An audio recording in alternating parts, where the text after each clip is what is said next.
You're listening to The Secrets of Star Trek, where we discuss the hidden layers and deeper meanings found in all the Star Trek TV series, movies, and more. And today we're discussing the latest episode of Lower Decks called A Few Badgeys More. I'm Dom Bettinelli, and joining me today on the panel are Jimmy Akin. Hey, Jimmy. Howdy, Dom. And Father Cory Sticha. Hey, Father Cory. How's it going? Folks, be sure to stick around to the end of the episode. We have more of your listener feedback that we love to share. And I want to tell you to be sure to follow The Secrets of Star Trek, whether it's an Apple Podcasts, Google Podcasts for now, Spotify, TuneIn, your favorite podcast app, or watch us on YouTube where at youtube.com/StarQuestMedia, where you should also hit the bell to get notifications. I say Google Podcasts for now because, as I think I mentioned before, Google has announced that Google Podcasts is going away. So sometime in 2024. And I want to tell you about another show on the StarQuest network you're certain to enjoy called The Catholics of Oz. We're also big Trekkies, by the way, so you should definitely check them out. The Catholics of Oz, you can find that wherever fine podcasts are found or at sqpn.com/Oz. That's OZ. Before we get to talking about A Few Badgeys More, I want to mention a little bit of Star Trek news. There was some concern recently, well, actually, there was an announcement recently that Star Trek Prodigy would not be coming to Paramount Plus, coming back to Paramount Plus for its second season, even though they'd already produced the whole season. Well, it's been announced that it instead will be coming to Netflix in the U.S., probably worldwide, but the only one I saw was the U.S. Netflix. Very soon, actually. I think either by the end of the 2023 or beginning of 2024, something along those lines. So very soon. What do y'all think? It's kind of weird. It is good. That's for sure. It's good we're going to get it. It's good we're going to get it because I know the three of us enjoyed Prodigy, and we're looking forward to the second season. And the fact that it was apparently canceled originally, produced but then canceled and it wasn't going to be released was kind of concerning. But yeah, I'm just pointing this on Netflix just because that Netflix is one of the few subscription services that I don't have right now, which means I'm going to have to start looking at my budget there. But at least it's going to come out. It's going to come out. We're going to be able to watch it and enjoy it. I got concerns about Paramount Plus if they're doing this with Star Trek, though. Right. And I think all we really need of Prodigy is 2 seasons. I think they can wrap it all up in that amount of time. We don't need an ongoing Prodigy series. Right. Lots of kids shows like Scooby-Doo Mystery Incorporated. That was 2 seasons and it was great. It was one contained story. And long seasons, right? Prodigy was, 20 almost episodes. It was almost like 2, especially the way they divided it. It was almost like the first season was almost 2 seasons. Father Cory, you bring up an interesting point too, which is it brings to mind to the question of the long-term viability of Paramount Plus, which is important to us as Trek fans because all of Trek until this point has been on Paramount Plus, and it's really kind of their flagship product. And in this future Trek, series that they've promised or movies and that sort of thing. So are we? Does this bring those into question as well? Well. Obviously we can talk about this more in Secrets of Tech, and we have, or people on Secrets of Tech have, but this is kind of more concerning for a lot of these streaming services as a whole, because we want to cut the cable cord. We don't want to have cable with all these different channels and everything. We want things streaming, but now you've got all the different streaming services that you're paying as much for cable. So right. Yeah, it was always expected when the streaming service boom happened that this was not going to be a permanent situation where we'd have a million streaming services, that there would eventually be shakeouts and consolidations. And so it's not like the content's going to go away forever. It just may get merged into something else like Hulu or Netflix or something else. My guess is it will be something like what Amazon has done in a way, which is in Apple TV Plus, which is you'll have the base product that you'll buy, Netflix, Apple TV Plus, Amazon, and then you'll have to buy like a $2 a month premium to get the Paramount shows or the Showtime or the HBO or that sort of thing. And the independent streamers will end up going away. Well, that makes sense. Yeah. Well, the end result is we are going to get Star Trek Prodigy season 2, and for that I'm happy. Yeah, great. So However, it does leave questions about what happens with the existing, because they're axing Discovery. and they've axed Prodigy. And I've heard it said that the producers of Lower Decks have encouraged people to watch it live. I mean, on it doesn't have a live time. You don't have to get up at midnight to do it, but watch it the week of release to help them boost their week of release ratings, and that'll help Lower Decks keep going forward, which I'm very much in favor of. I would love to have 10 seasons of Lower Decks or something. Right. And Strange New Worlds. Discovery's run its course, so that seems like a natural ending, but I don't want we've got this wonderful era of new Star Trek all the time. I don't want that to end. I've got to correct you one thing, Dom. Discovery ran its course about season 2, the end of season 2. That's right. When they travel to the future, they jump the shark. They jumped the shark 1,000 years in the future. All right, so we are talking about this current episode of Lower Decks, A Few Badges More. And Jimmy, can you give us a recap? Oh man, this one is complex. Okay, here we go. This week, we learn who scavenged Badgey out of a debris field many episodes ago. It was a group of Drukmani scavengers, and Badgey quickly took over their ship and enslaved the crew. Meanwhile, back in the present, the mystery ship apparently destroys a Binar ship. By a strange coincidence, back at the Daystrom Institute on Earth, evil computer Agimus claims to have knowledge of the attack on the Binars, but he'll only talk to Boimler, so Boimler is sent to find out what he knows.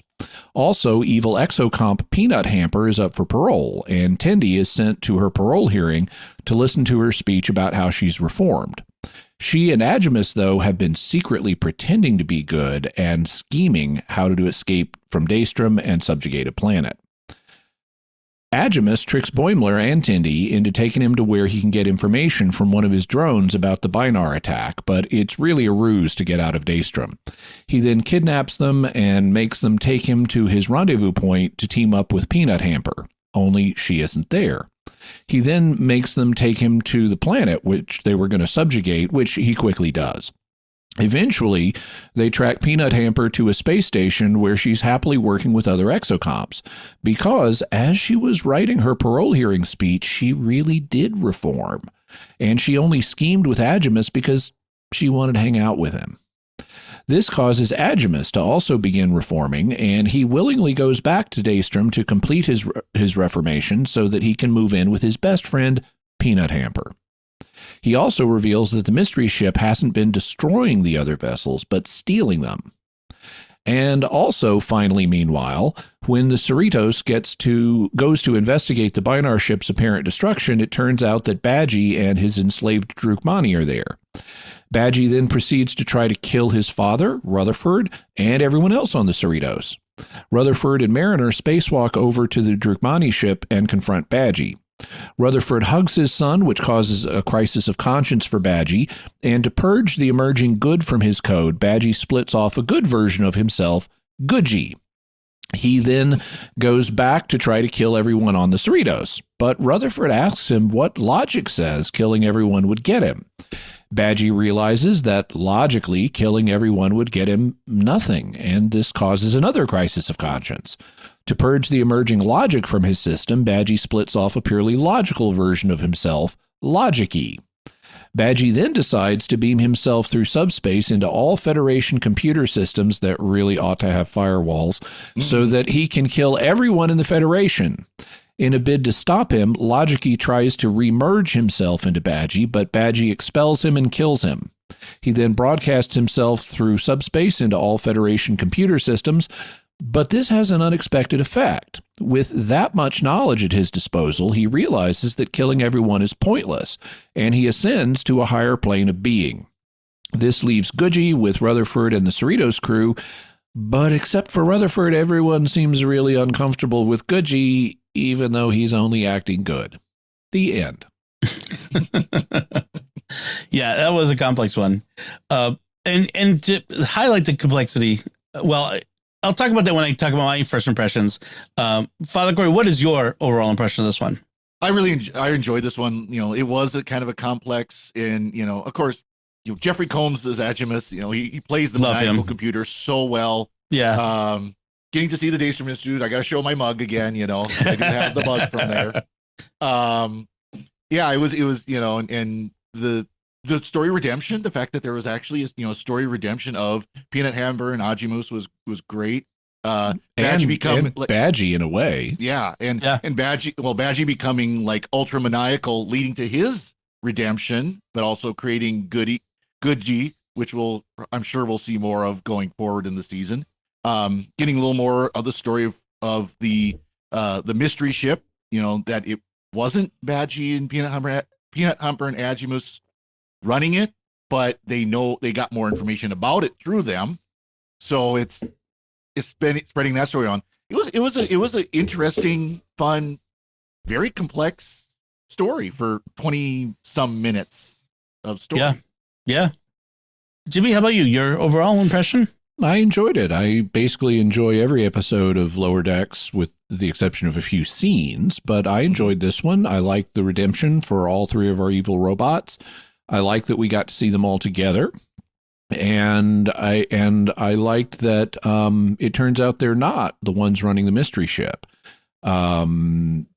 So they pulled the trigger on that earlier in the season than I thought, and so that gives us more of a mystery, although I actually think I know who is running the mystery ship. I think it's going to, at least the Ferengi are going to be involved. That's supported by two pieces of evidence. The first one is one of the Ferengi, the lower deckers that we saw, expected the mystery ship to arrive. And also these ships are being stolen rather than destroyed. So that suggests Ferengi involvement. Interesting. Yeah. And I think it may not be just the Ferengi, but I think they're involved. I think I theorized that it was the ships weren't being destroyed, but were being transported away. So I've wondered about that too. Yeah. I have to admit, I was a little confused at first because I thought, oh, it is Badgey destroying these ships. Like he's behind it all, right? And it wasn't until most of the way through this episode. Not in episode 7. Yeah. Well, it wasn't until most of the way through this episode that I realized that I had the wrong impression. But that won't be revealed till last. They saw it happen, but they weren't responsible for it. Right. Yeah. Also, one thing I really liked up front is when the mystery ship shows up and apparently destroys the Binar ship. We haven't seen the Binars since early next gen. I mean, they were in season 1 in one episode, and they have this. Even though they can speak English, they have this native language that's kind of a twittering, fluttering language.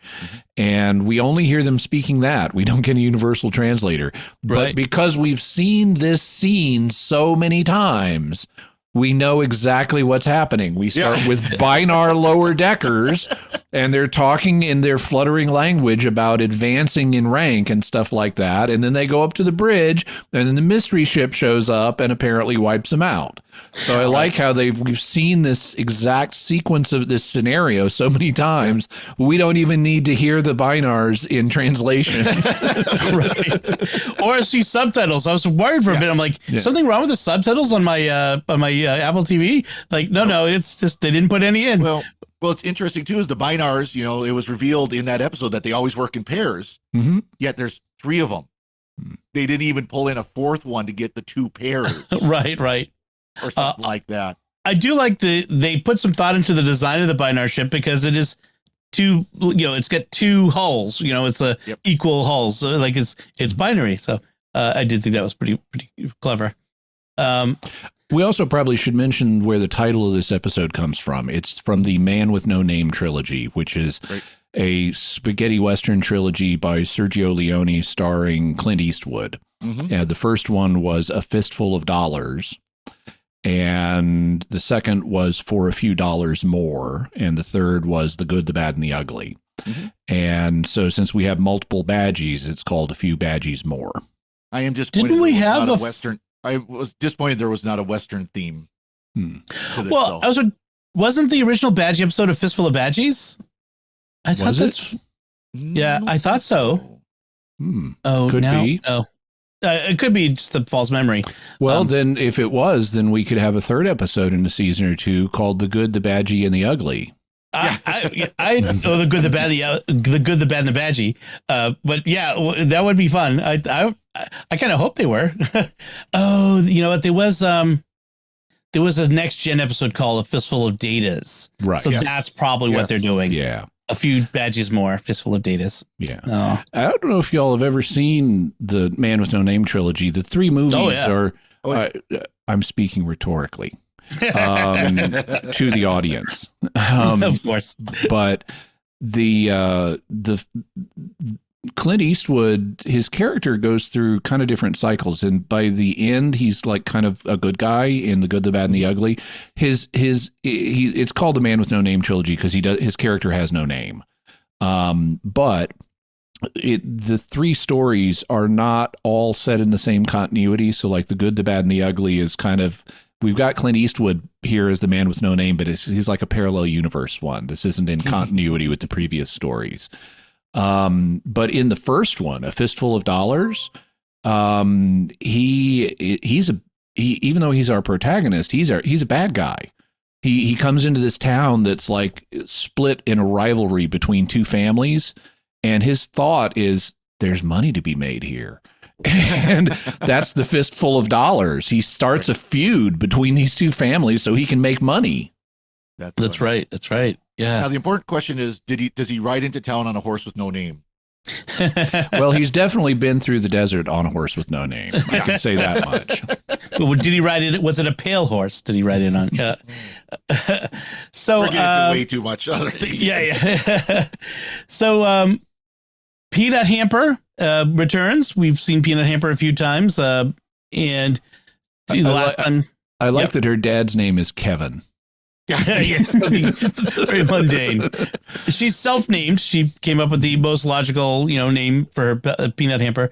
So she's being paroled from the Daystrom Institute, which apparently has become a prison for AI things, which comes right out of Picard, right? I mean, that was the idea that they developed in the Picard series. Yep. With the what's her name? The character who was a secret android, and Tendi has been called as her character witness. And correct me if I'm wrong, but Tendi was reluctant to be the character witness, right? Well, I didn't think she was there as a character witness. I thought she was there because Captain Freeman said she was sending her because she was her liaison. So right. She was Peanut Hamper's liaison to Starfleet when she was on the ship. Oh, okay. And then Agimus is there as well, and he claims to, like you said, have knowledge of who's behind the binary attack, and will only talk to Boimler, who he calls Meat Sack, right? Is that what he calls him? Meat Sack, I think. Meat Tube, right. That's even better. Meat Sack is what my weather app on my phone calls me. But might want to watch that app. Yeah, exactly. It's a homicidal AI weather app called Carrot. I like when we get to see the Daystrom Institute, in our orienting shots before Boimler and Tendi get there.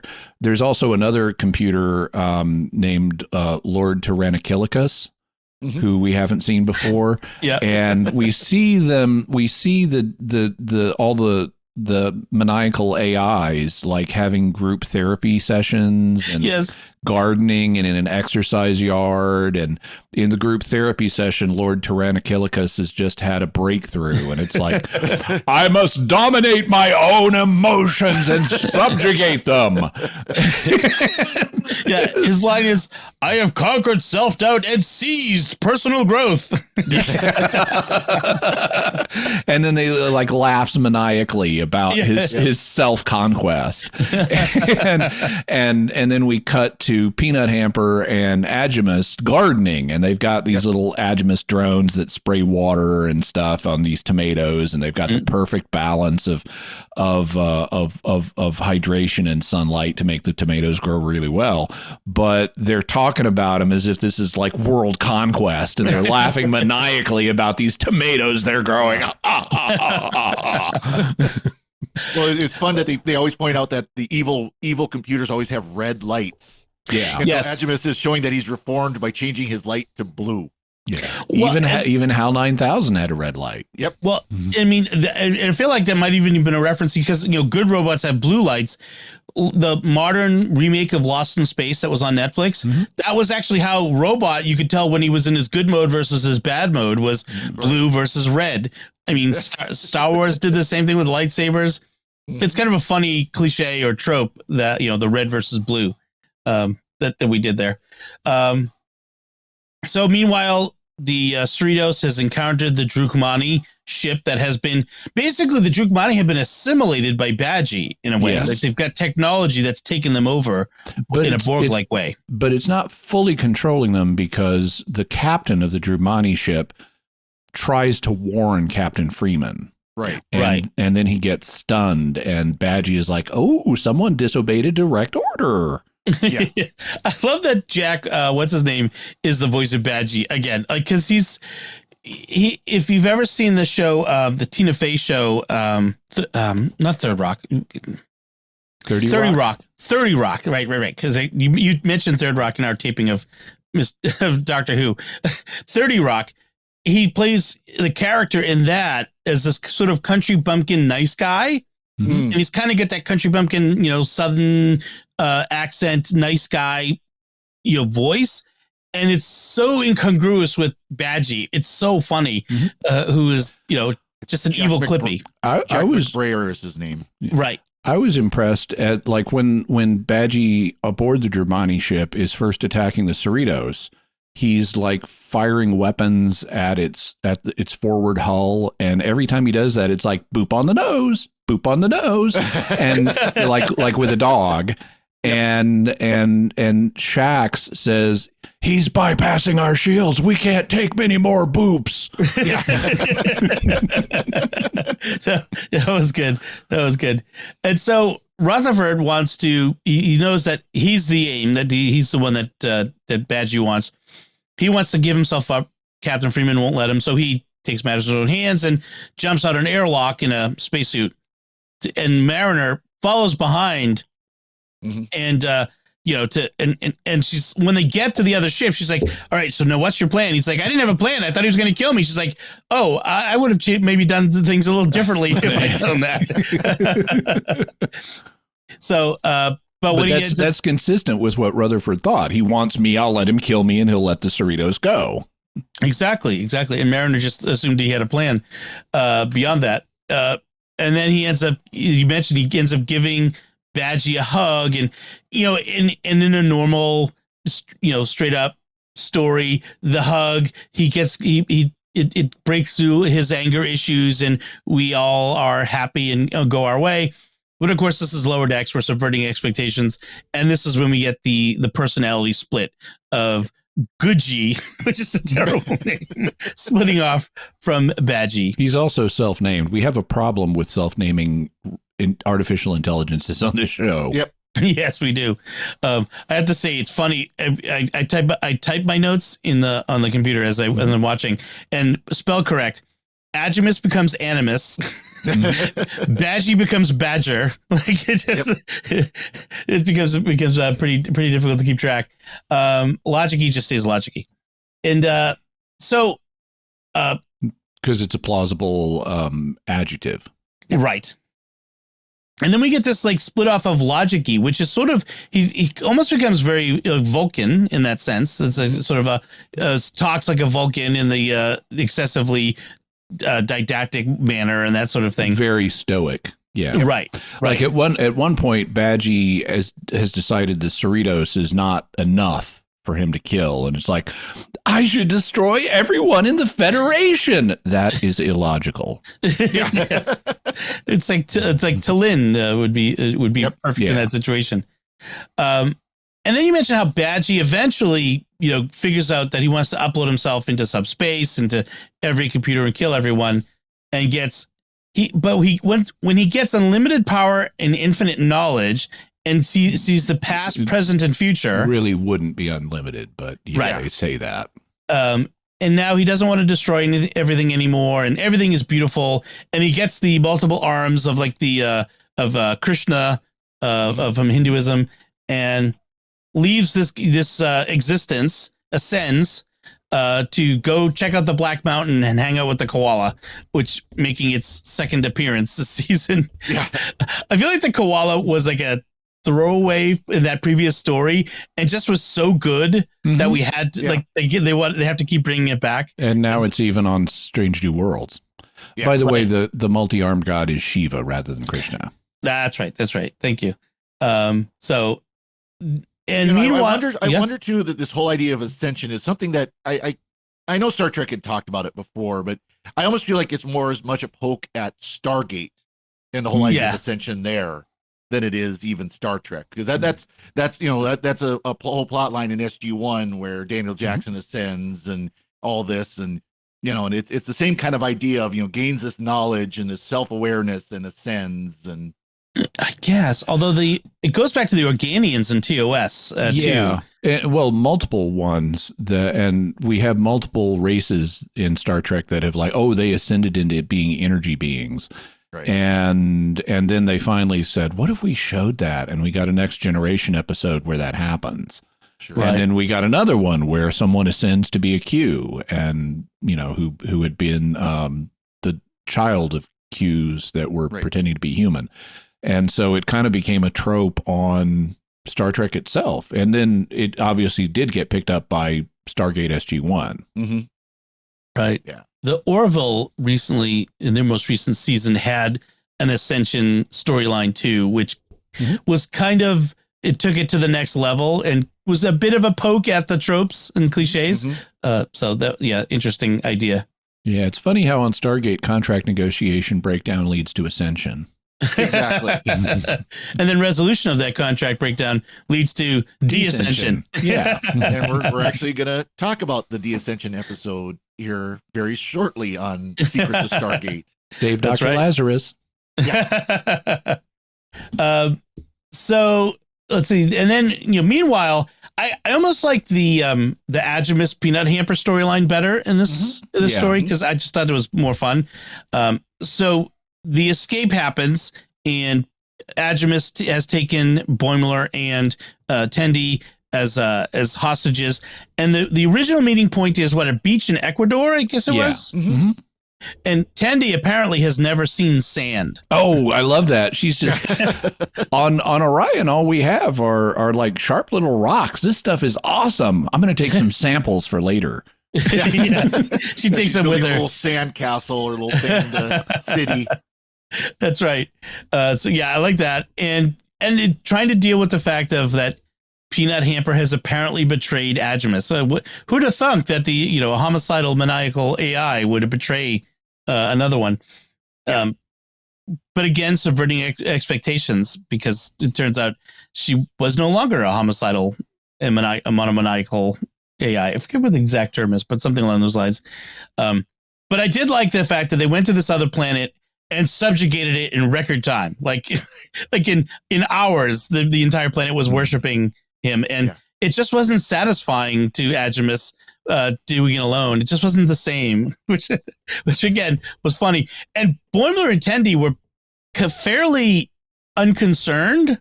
Yeah. In fact, I think Boimler has a line where he says, Starfleet will, fix this in a couple hours. We'll unravel this in a couple hours. It's not a big deal. Well, it was too easy for Agimus, so it must have been not a big deal. And of course, the proper term is a self-aware megalomaniacal. I can't even say it. Megalomaniacal computer. That's right. And then when they eventually they catch up with her on the space station, and Agimus meets her dad, and they're very clear that it's not a romantic interest, that they're just friends, and they'd like to be friends and be together, which is good, because the whole Peanut Hamper romantic thing that they did in the last time she was on was kind of weird and annoying.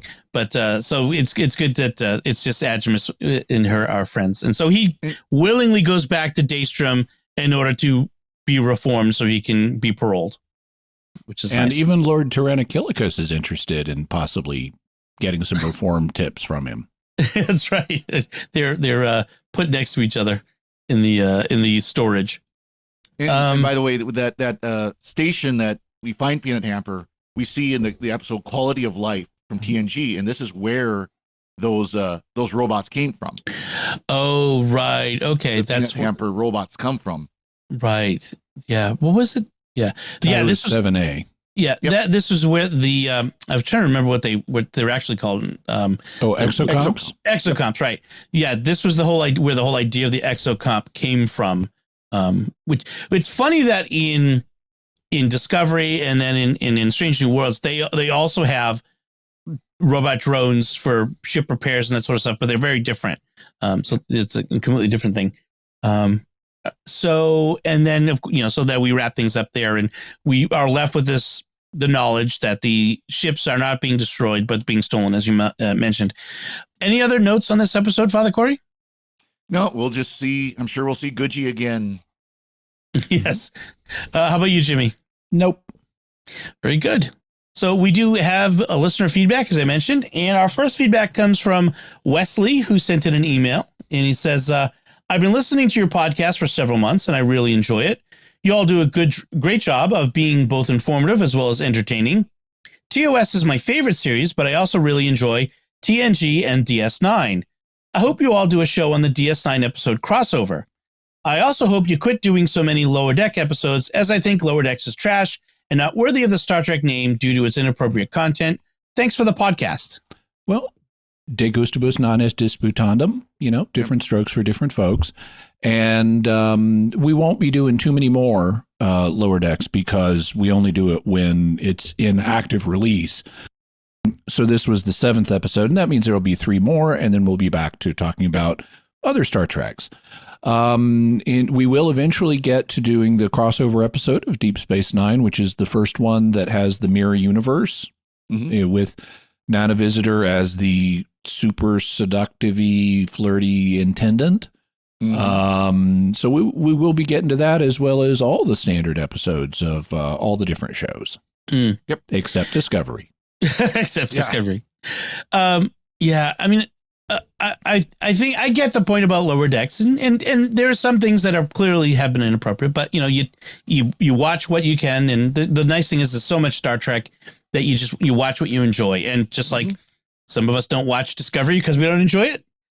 Yep. Don't watch Lower Decks, and thankfully you have. Let's see, this is 200 and probably about 60 other episodes of Secrets of Star Trek that you can watch that don't have Lower Decks if that's not your thing. Yeah, so and in a couple of weeks we'll be back to past episodes again, and yes, and we look forward to that too. We like talking about the old episodes as well. So I love talking about those. Our next feedback comes from Jason, who sent in this email right after he apparently watched a few Badgeys more. So this is current. He says, well, it looks like Jimmy called it. He was right when he said that we'd see Badgey, Peanut Hamper, and Agimus again, and again with a koala. Good prediction, Jimmy. P.S. Can you help out a 49er with some lottery number predictions? Love the podcast. I can't, but I know people who can. There are actual remote viewers who specialize in, it's called associative remote viewing, where you are, I won't explain how it works, but you're essentially using remote viewing precognitively to predict things like the stock market or lottery numbers or other things. So I know people who do that, but I don't do it myself. Could have used that with that $1 billion lottery the other day. But anyway, thank you, Jason.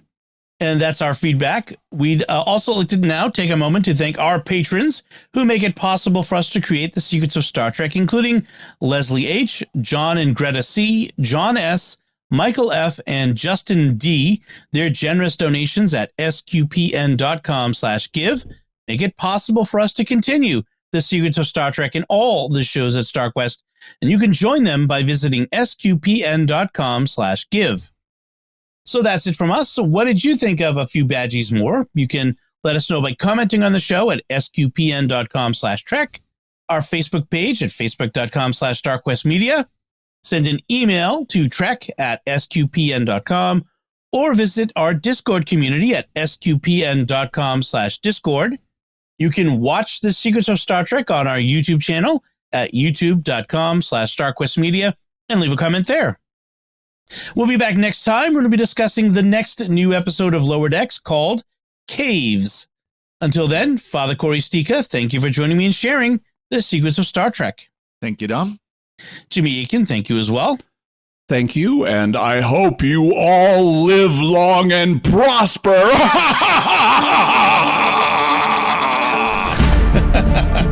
And once again, I'm Dom Bettinelli. Thank you for listening to the Secrets of Star Trek on StarQuest, and remember, grapplers aren't stupid, grapplers are sick.